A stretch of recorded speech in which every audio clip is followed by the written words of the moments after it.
Former U.S. Vice President Joe Biden will travel to the Midwestern U.S. state of Wisconsin Thursday, just 2 days after President Donald Trump toured the damage left by civil unrest in the city of Kenosha.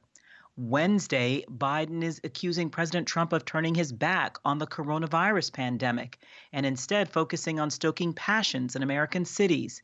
AP correspondent Sagar Magani reports.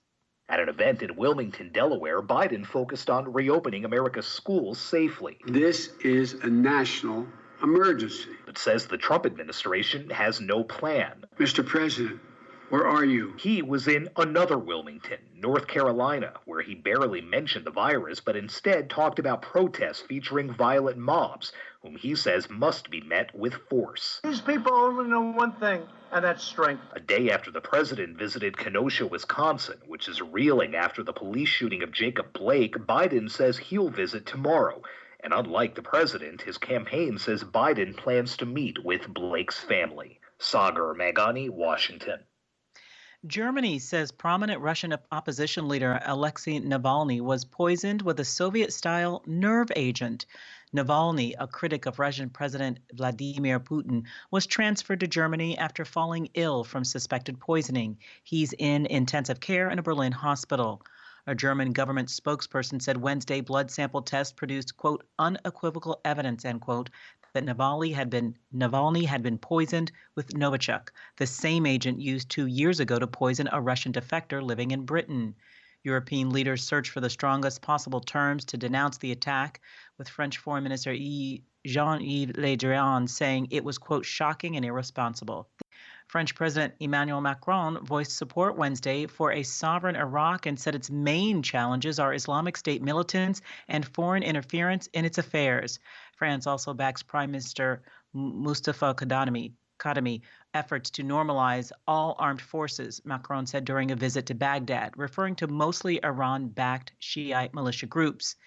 Quote, we will remain committed because the battle against Islamic State is ongoing, but this has to be in the context of an agreement and protocol that respects Iraq's sovereignty, he said at a joint news conference with Kadhimi. Macron's visit was the first by a Western leader to Iraq since Kadhimi took office in May as the third head of government in a chaotic 10-week period that followed months of unrest in a country exhausted by war with Islamist militants, corruption, and economic decay. The U.S. will not take part in the World Health Organization's global initiative to manufacture and equally distribute a vaccine for COVID-19. A White House spokesperson said the U.S. will continue to engage the international community to make sure the virus is defeated. However, the country won't be, quote, constrained by multilateral organizations influenced by the corrupt World Health Organization and China, end quote. Meanwhile, health officials are concerned the U.S. is not ready for a massive COVID-19 vaccine effort. AP's Jennifer King reports. Doctors, nurses, and health officials interviewed by the AP and Kaiser Health News expressed concern about the country's readiness to conduct mass vaccinations and frustration after months of inconsistent information from the federal government. In a memo released this summer, the CDC told health departments to draft vaccination plans by October 1st, but local health departments say they're worried they lack the staff, money, and tools to distribute, administer, and track millions of vaccinations, most of which will require 2 doses. To reach herd immunity against the coronavirus, experts say the nation would need to vaccinate roughly 70% of Americans. Jennifer King, Washington.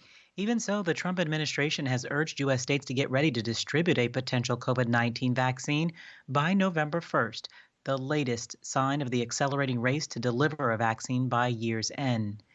Dallas-based wholesaler McKesson Corporation has a deal with the federal government to set up centers to distribute a coronavirus vaccine when it becomes available.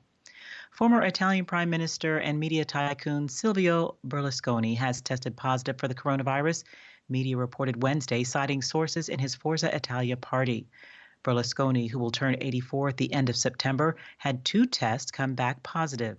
An Italian newspaper quoted his doctor as saying he is asymptomatic.